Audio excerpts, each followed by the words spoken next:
वजह तो मौलाना सज्जाद नुमानी साहब से कहना है, ये फैसला अगर से सोच समझ कर आप लेते तो ये मेरा एक, आपकी तो हम इज्जत करते हैं, उलमाओं की भी इज्जत करते हैं और इंशाअल्लाह मरते दम तक इज्जत करते रहेंगे, उनका हुक्म मानते रहेंगे।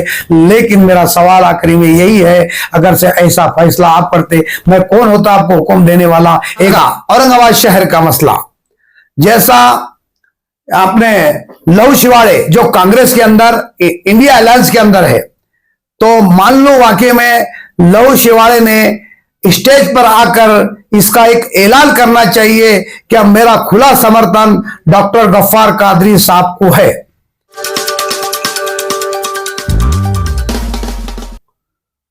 अस्सलाम वालेकुम रहमतुल्लाहि बरकातहू।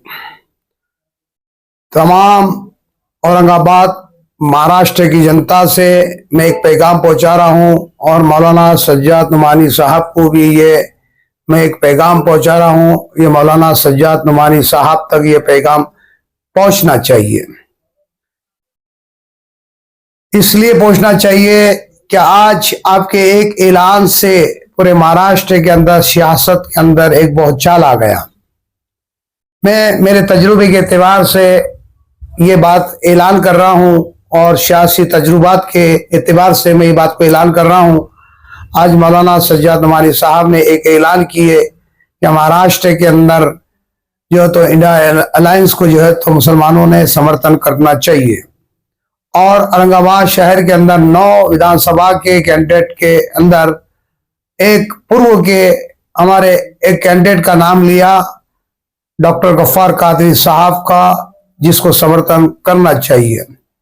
अल्हम्दुलिल्लाह हम उलमाओं की बहुत कदर करते, उलमाओं का हुक्म हमारे सर आखोफ है और इंशाअल्लाह मरते दम तक उलमाओं की कदर करेंगे, इज्जत करेंगे और उनका हुक्म मानेंगे, बिल्कुल मानेंगे इंशाअल्लाह, क्योंकि हमारे वो रहबर है, हमारे रहबर है, यानी हमारे अंबिया के वारिस है। इसलिए हम उलमाओं की कदर करते हैं और जमाने से साहिब खान पठान उलमाओं की कदर करते आया है और उलमाओं की कदर जरूर करेगा। लोगों के जैसा, पाखंडियों के जैसा उलमाओं पे बोहतान लगाना, उलमाओं पे तौहीन लगाना, उलमाओं की तरह तरह की बातें करना, ये साहिब खान के नस्ल में और साहिब खान के खून में नहीं है। हमारा उलमाओं का हुक्म हमारे सर आंखों पे। लेकिन इसके आगे पीछे मैं एक थोड़ा सा सवाल पूछना चाहता हूं, क्या जैसा मौलाना सज्जाद नुमानी साहब ने एक ऐलान किया महाराष्ट्र के एतबार से और औरंगाबाद के एतबार से, इससे मुसलमानों को फायदा कितना, इंडिया अलायंस को फायदा कितना, मैं आपको गिना देता हूं।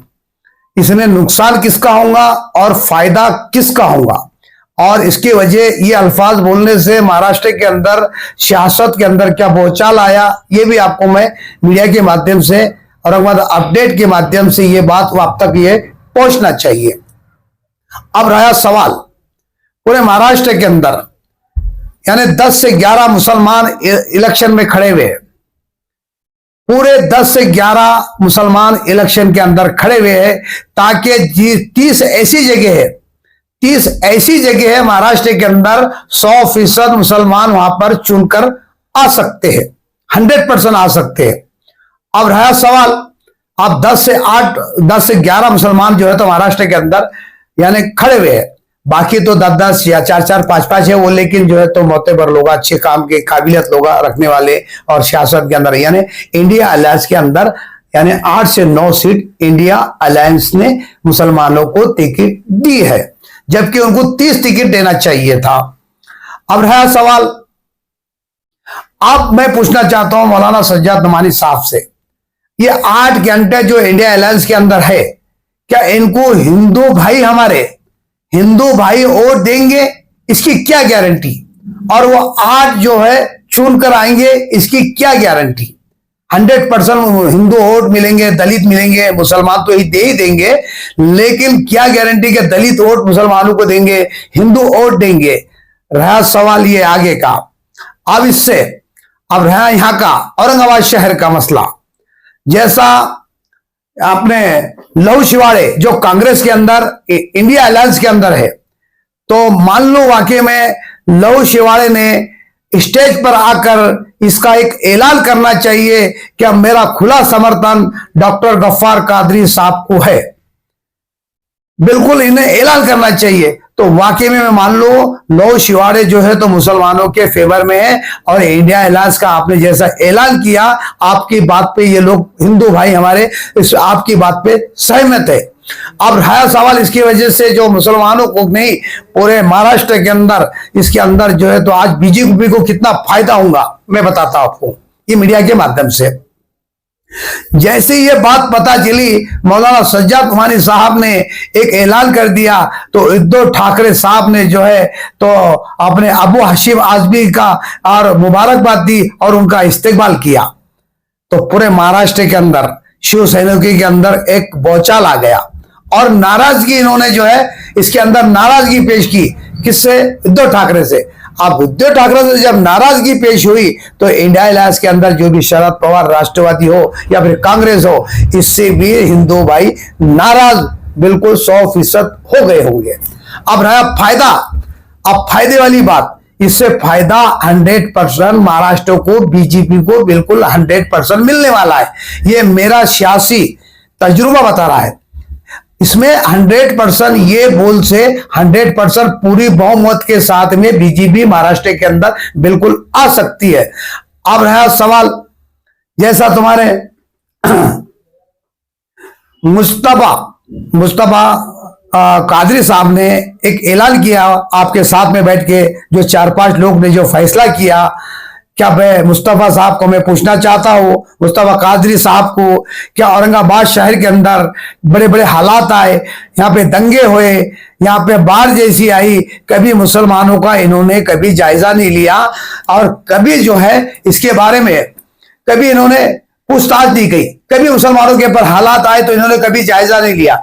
मैं ये तो जमाती इस्लामी के जो मुस्तफा साहब जो कादरी है, जो इनके जो फारूकी साहब मुस्तफा फारूकी साहब, ये जो जमात उलमा हिंद के अंदर जो कुछ पद रखते हैं। और है सवाल, कुछ महीने पहले जमात इस्लामी के लोग आए थे, इन्होंने कोई ऐलान नहीं किया था कि भाई किसको दिया जाए। अब रहा सवाल, जैसा मौलाना सज्जाद नूमानी साहब ने डॉक्टर गफ्फार कादरी साहब को ऐलान किया क्या भाई इनको समर्थन कर दो। अब कुछ दिनों के बाद मौलाना सलमान अजहरी साहब यानी इम्तियाज जलील के फेवर में आ रहे।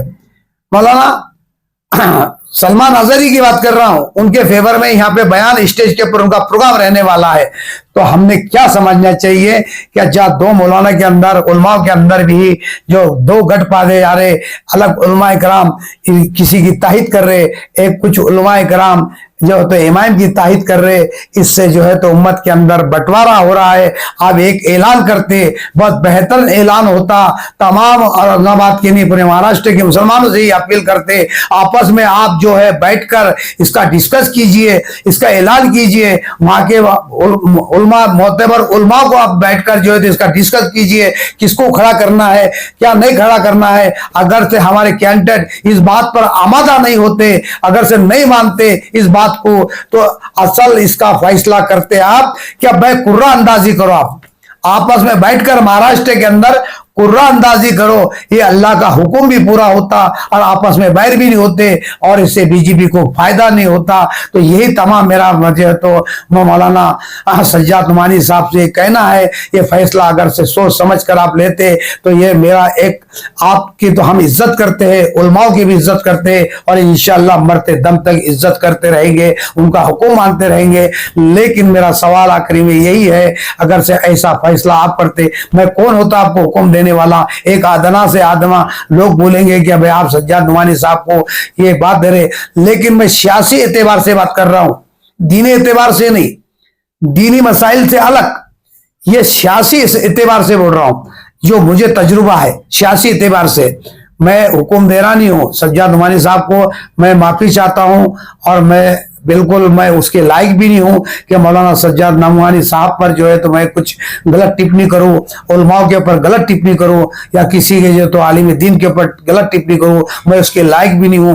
एक आदना से आदना आपके सामने एक छोटा सा आदमी हूं, लेकिन फिर भी मैं एक सियासी तौर पे सियासी तजुर्बे के एतबार से बता रहा, 100% जो तो ये अल्फाज से 100% बीजेपी को फायदा जरूर होने वाला है।